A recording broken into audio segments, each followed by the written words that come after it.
자부심이 강한 제작자에게 이런 앨범 퀄리티는 받아들이기 힘든 수준이었어요. 그래서 전홍준 대표가 무척이나 괴로워했고 엄청난 분노에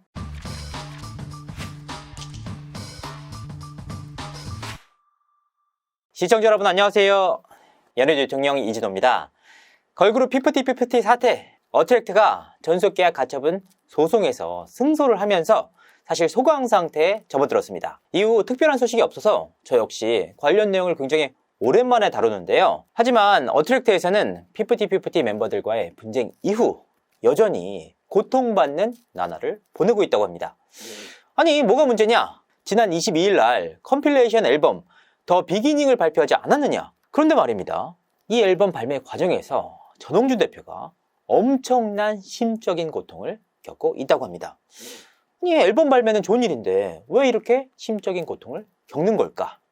그 배경에 대해서 집중적으로 취재를 해봤습니다. 더 비기닝은 어떤 앨범일까요? 일단 더 비기닝 앨범은 지난 2월 달에 피프티피프티 멤버들이 발매를 했던 큐피드가 다양한 버전으로 담긴 앨범입니다.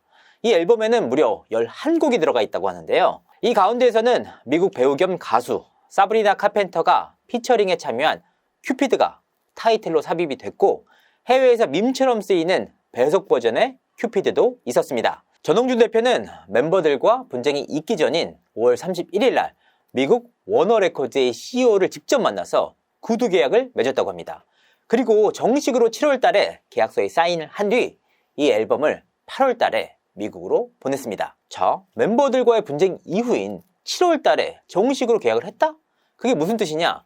멤버들이 끝까지 돌아올 것이라고 믿었다는 의미입니다. 사실 소속사 입장에서는 멤버들과 분쟁 이후에 이 앨범을 내게 되면 결과적으로 이 앨범이 팔린 만큼 멤버들에게도 배분을 해줘야 됩니다. 그러니까 끝까지 멤버들을 믿었던 전홍준 대표의 뚝심이 빛났던 계약이었다. 그럼 대체 뭐가 문제인가요? 딱 한 가지 엄청난 문제가 발생을 했습니다. 앨범의 퀄리티였습니다. 사실 저 역시 이 앨범의 퀄리티를 보고 엄청나게 놀랐습니다. 큐피드라는 대박을 전 세계적으로 흥행시킨 멤버들의 앨범 아닙니까? 그러니까 퀄리티가 당연히 보장됐을 것이다. 더욱이 최근에 K-팝의 트렌드, 퀄리티가 엄청나게 높지 않습니까? 기본만 해도 전 세계적으로 상위 클래스다 이런 평가를 받거든요. 그런데 이 앨범은 너무나도 조악했습니다. 종이 포장지와 같은 재질의 멤버들의 화보 역시 제대로 된 앨범이 아니었습니다. 아니 이 앨범 애초에 어트랙트에서 기획을 한 거잖아요. 그리고 무려 15만 6천 장이라는 초도 물량이 미국에 풀렸습니다. 이렇게 조악한 수준의 앨범이 풀리다 보니까 해외 팬들 입장에서는 어떻겠습니까? 당연히 실망할 수밖에 없다. 그러니까 그에 대한 실망은 어디로 가겠습니까? 이 앨범을 기획한 어트랙트를 향할 수밖에 없는 상황이다. 특히나 지난 23일에는 일부 해외 팬들 사이에서 어트랙트 불매 운동까지 벌어지기도 했습니다. 그 시기가 굉장히 공교로운데요. 22일 날 발매가 됐는데 23일 날 불매 운동이 벌어졌다? 앞서서 말씀드리지 않았습니까? 해외에서는 어트랙트를 향한 비난 여론이 상당히 많이 형성돼 있다. 멤버들을 향한 옹호론이 중심이 되어 있는 상황이라 어트랙트를 향한 비난이 다시 한번 거세지는 상황입니다. 그런데 기획을 어트랙트에서 했으니까 저 퀄리티에 대한 책임도 어트랙트에 있는 게 아닐까요? 네, 그렇습니다. 애초에 어트랙트에서 기획을 하고 발매를 했기 때문에 어트랙트의 책임이 아예 없다라고 보기는 어렵습니다. 하지만 전체적인 배경을 보면 그리 간단치만은 않은 사안입니다. 사실 이 앨범에 대한 기획은 지난 4월 말에 이루어졌습니다. 워낙 큐피드가 잘 되다 보니까 미국 시장을 타겟으로 한 앨범을 내야겠다 라고 결정을 내렸습니다. 당시 어트랙트에서는 피프티피프티의 해외 일정에 올인을 하고 있는 상황이었습니다. 그러니까 이 앨범 제작을 더 기버스에 외주를 맡겼습니다. 그러니까 더 기버스에서 담당을 해서 이 앨범을 제작을 하게 됐다. 이 일을 맡았던 안성일 대표는 이 앨범 제작에 대해서 엄청난 자신감을 보였다고 합니다. 안성일 대표 본인이 지금까지의 디자인과 완전히 다른 완벽하게 새로운 디자인이 될 것이다 라고 공언을 했다고 합니다. 로고부터 에세까지 모든 것이 바뀔 것이다. 그리고 해외의 인류 디자이너를 섭외해 놓은 상황이다. 이 디자인에 대해서 왈가왈부하지 말아달라. 사실 이때 당시까지만 하더라도 전홍준 대표가 안성일 대표를 향한 신임이 굉장히 높은 상황이었습니다. 더욱이 안성일 대표가 이렇게까지 자신감을 비추니까 관련 내용에 대해서 믿고 안성일 대표에게 맡겼습니다. 하지만 정작 진행을 하고 난 뒤에 의아한 일들이 벌어졌습니다. 왜냐? 이게 디자인들이 진행되면 사실 어트랙트에 보고를 해야 되잖아요. 보고를 계속해서 미뤘다는 겁니다. 그래서 어트랙트에서는 계속해서 안성일 대표에게 디자인 시안 좀 보여달라, 어떻게 진행되고 있냐 수차례 물었다고 합니다. 하지만 안성일 대표는 좀처럼 답하지 않았습니다. 어트랙트 측의 계속된 요구에도 미루다가 여러분들이 아시는 6월 19일 날 멤버들이 숙소를 이탈하는 사건이 벌어집니다. 그리고 6월 21일 날 안성일 대표는 전홍준 대표에게 통보를 합니다. 저는 이제 손을 털겠습니다. 법무법인에서 변호사들이 상의해서 하지 말랬는데 내가 어떻게 해? 일단 저는 미국 쪽이랑 얘기하고, 어. 지금 하는 거 얘기하고, 저는 어. 대표님 애들이랑 이따가 오케이. 4명 통화하기로 했거든요. 저는 대표님 하루라도 의사 빨리 전, 복귀하는 게 네, 좋은 거야. 의사 전달하고요. 오케이, 대표님, 오케이. 저는 손 털겠습니다. 저는 일단 이거부터 마무리하겠습니다. 그런데 공교롭게도 이 앨범에 대한 전권을 다시 어트랙트에서 가져온 시기가 6월 21일입니다. 그런데 디자인 마감 시한은 6월 23일이었습니다. 그리고 임가공 시작일이 6월 26일이었습니다. 그렇기 때문에 어트랙트 입장에서는 이 시한을 반드시 늦출 수밖에 없는 상황이었습니다. 왜냐?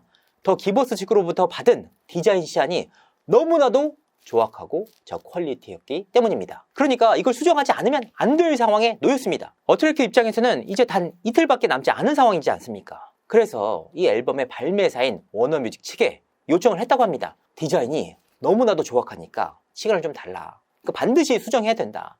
아니면 안 된다 라고 3차례에 걸쳐서 요청을 했습니다. 그런데 워너뮤직 측에서도 사실 방법이 없었어요. 왜냐하면 앨범 선저기를 7월 28일로 잡아놨기 때문에 그 기간을 늦출 수 없었다는 겁니다. 그래서 결과적으로 어트랙트에서는 더 기버스에서 만든 이렇게 조악한 앨범 퀄리티의 앨범을 발매할 수밖에 없었던 겁니다. 그런데 굉장히 흥미로운 것이 안성일 대표가 전홍준 대표에게 보낸 카톡입니다. 안성일 대표는 전홍준 대표에게 이 디자인 시안을 굉장히 뒤늦게 공유를 하면서 디자인 의사결정을 워너 레코드에서 했다고 적었습니다. 사실 전홍준 대표가 앨범 퀄리티나 노래 퀄리티에 대해서 굉장히 자부심이 강한 사람입니다. 이렇게 자부심이 강한 제작자에게 이런 앨범 퀄리티는 받아들이기 힘든 수준이었어요. 그래서 전홍준 대표가 무척이나 괴로워했고 엄청난 분노에 휩싸였다고 합니다. 그리고 결국 이 앨범을 직접 구매한 해외 팬들로부터 반발에 부딪힐 수밖에 없었습니다. 앨범 발매 이후에 해외의 피프티 일부 팬들 사이에서 어트랙트 불매 운동까지 벌어지기도 했는데요. 어트랙트에서 기획한 앨범의 퀄리티가 너무나도 떨어진다라는 이유에서였습니다. 그러니까 그 일로 인한 비난은 전적으로 어트랙트에서 감당을 하고 있다. 사실 어트랙트 입장에서는 진퇴양난인 상황입니다. 해외 팬들 사이에서는 이런 말들도 나오고 있대요. 어트랙트에서 멤버들이 이탈한 상황 속에서도 돈벌이를 위해서 앨범을 발매하고 있다. 아이들을 위해서 고퀄리티의 앨범을 내줘야 되는데 일부러 저퀄리티의 앨범을 발매했다. 사실 어트랙트 입장에서는 억울하지 않겠습니까? 멤버들이 숙소를 이탈하기 이전인 5월 달에 구두 계약을 맺었고 더 기버스에서 직접 나섰고 디자인 시안 공유를 계속해서 늦추면서 결과적으로 이런 사달이 났다. 더 기버스의 행보 때문에 피해를 보는 게 이 일뿐만이 아니다라고 하던데. 네, 그렇습니다. 사실 피프티가 큐피드로 대박을 터뜨리면서 유튜브 채널 역시 떡상을 했습니다. 실버 버튼, 골드 버튼까지 받지 않았습니까? 그런데 현재 실버 버튼과 골드 버튼 모두가 더 기버스가 갖고 있는 상황입니다. 그래서 어트랙트에서는 지난 8월 달에 더 기버스 측에 정식으로 요청을 합니다. 골드 버튼과 실버 버튼을 돌려달라. 이에 대한 답은 더 기버스의 비이사가 했는데요. 이 부분은 솔직히 어떻게 처리해야 할지 모르겠습니다. 소속사와 아티스트가 분쟁 중이시니 누구의 소유인지 누구에게 전달드려야 할지 모호하여 전달드리기가 부담스럽습니다. 더 기버스의 소유물은 아니오니 소유자가 명확해진 이후 요청해 주시면 바로 전달드리도록 하겠습니다. 사실 굉장히 의아한 대답이에요. 왜냐하면 멤버들도 실버 버튼과 골드 버튼을 요청하고 소속사 어트랙트에서도 실버 버튼과 골드 버튼을 요청을 한 상황이라면 모호할 수 있잖아요. 그런데 어트랙트에서만 이 사안을 요청했단 말이에요. 더욱이 어트랙트에서 외주 용역비를 더 기버스 측에 지불하지 않았습니까? 그런데 갑자기 소유권이 불분명하다. 누구에게 전달드려야 할지 모르겠다. 참 어트랙트 입장에서는 기가 찰 노릇입니다. 사실 어트랙트 입장에서는 멤버들과 분쟁 이후 엄청난 피해를 입지 않았습니까?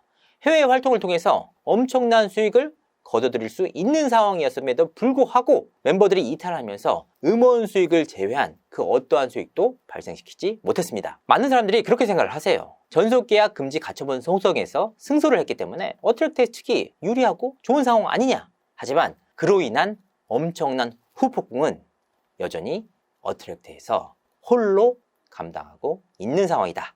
부디 하루빨리 이와 같은 일들이 해결되기를 바라는 마음입니다. 이상으로 이진호였습니다. 감사합니다.